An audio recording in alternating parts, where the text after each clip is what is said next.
People, YouTube, I've finally, after like a week delay, I've finally seen Black Panther.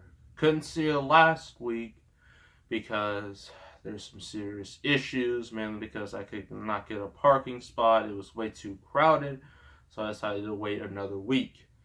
I finally did today. It was still quite difficult, which just shows how huge the movie is, how big, how amazing it's doing. It's now in its second week, it's gonna make over 100 million. That's only happened a few times in history, and I don't see it slowing down, at least for another couple of weeks. So yeah, now I don't see it dropping out of the top spot until A Wrinkle in Time, another Disney movie, proving that Disney, they know how to schedule their movies. That way, they dominate everything. Because that's what they do. So about the movie itself. It was made by Ryan Coogler, who did Fruitvale Station. I really like that movie. I don't have it, but I wish I did.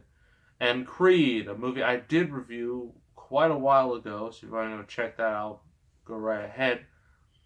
So, now he's making this movie. And if you don't know Black Panther, well, in order to see Black Panther, to really understand Black Panther and some of the stuff that's in the movie, you're going to have to watch Captain America Civil War, the movie where he debuted.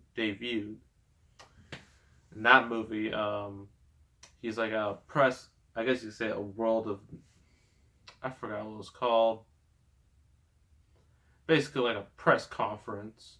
And then, there's an explosion that happens by the main villain of that movie, Zemo, but, he's a non-issue here. His father dies, and his father was king, so if you know, you should know how this goes. Once the father dies, which he did, and then Chadwick Boseman, or T'Challa, he becomes the new king, and whatnot. So, there's a little backstory on that. So the movie, I don't know if I want to explain the whole plot because that's spoiler, and the movie's still fresh in a lot of people's minds. I mean, if it was something that nobody cared about, like, I don't know, like if I watched 50 Shades Free, that will never ever happen. Just saying, I'm not watching any of those movies unless I want to torture myself.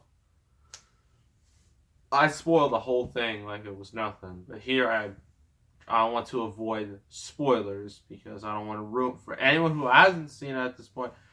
I do not want to ruin the experience for you. Please go watch that movie. It's really good. So plot or the synopsis. Plot synopsis. So T'Challa, is now the king of Wakanda. And whatnot. Wakanda is like the secret little nation that's hidden from the world, and it's filled with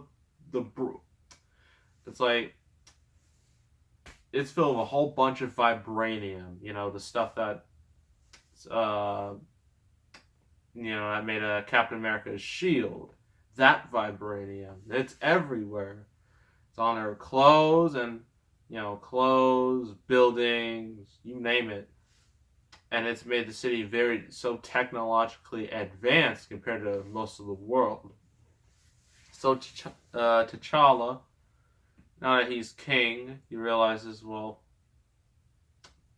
if you know this story, basically being a king is not the easiest job because there's certain issues, and the latest MCU baddie is he goes by the name Killmonger, and he's played by Michael B. Jordan, who has been, he's like, him and Ryan Coogler are basically the Martin Scorsese and Leonardo DiCaprio at this point. But they have such good collaborations, and they're back here again. And this movie actually has a pretty stellar cast. You got Chadwick Boseman, Michael B. Jordan, Lupita Nyong'o, Sterling K. Brown, Daniel Kaluuya, Angela Bassett, Forrest Whitaker. It's stacked. It's one of the Andy Serkis. Like, this movie is stacked with talent. They did not waste. Like, they didn't just they really can't talk today. It's been a long day. Yeah, but it's clear they spent that $200 million in the budget. They clearly spent that well on good casting.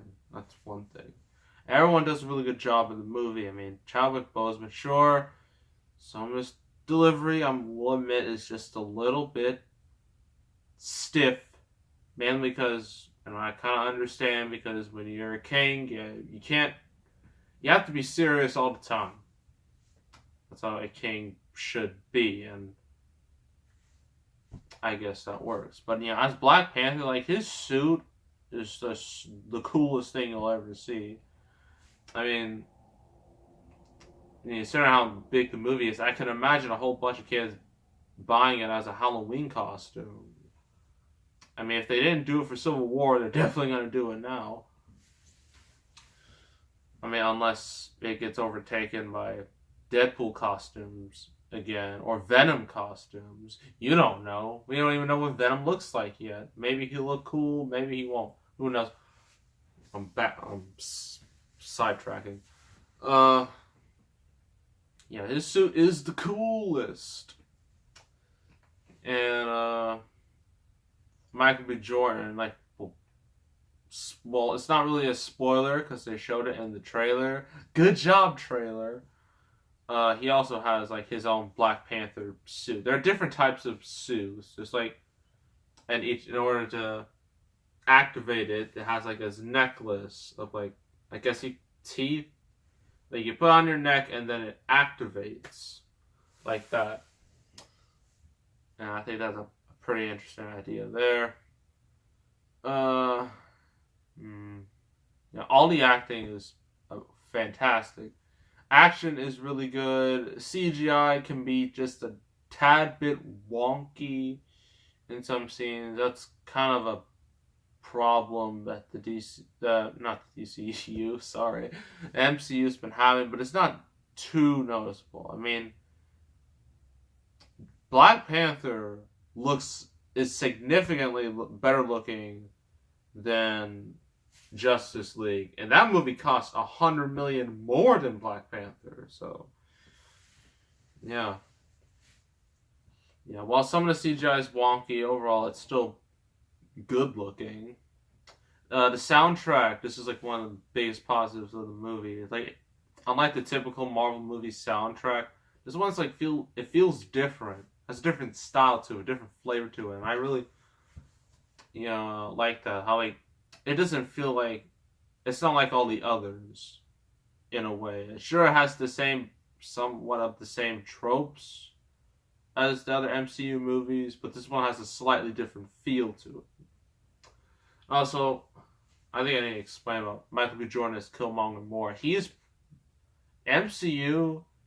Their villains are particularly their weakest point in nearly every movie, but I think recently they've been starting to change that. I mean, Ego and Guardians of the Galaxy Volume 2 was alright.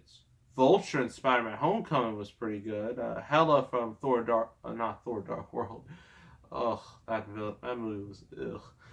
But Hela and Thor Ragnarok was pretty good. And Killmonger and Black Panther is pretty good. Hopefully, Thanos lives up to his hype, because people love, and I mean love, Killmonger. And also due to the fact that it's clear he kind of looks like Vegeta from Dragon Ball, so that definitely helps. Because if you don't know already, Michael B. Jordan, he loves some anime. So yeah, he automatically gets a thumbs up from me. I think I've basically covered everything. Well, I can't cover the plot because I'm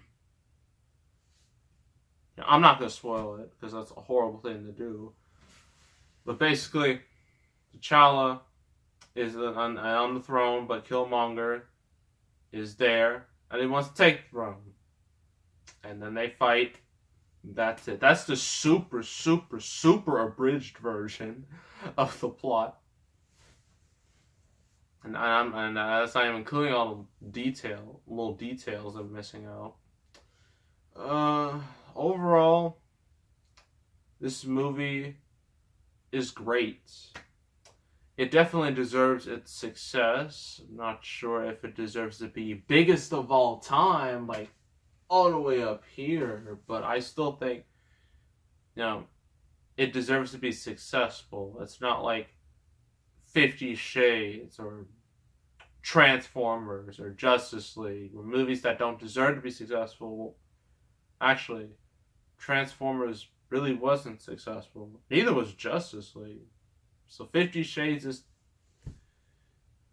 As long as we get no more 50 Shades movies, or like 50 Shades-esque movies, like bad movies that become successes, I think we'll be all good. So overall, I'm gonna have to give Black Panther an 8.5 out of 10, personally, for me. It could have been just a little better if the CGI wasn't a little wonky and the movie kind of dragged a little, but it's still a good movie regardless. So 8.5 out of 10, I would highly recommend you see Black Panther, and that's about it. So make sure to subscribe, like this video, leave a comment. I will see you all next time, and I am out.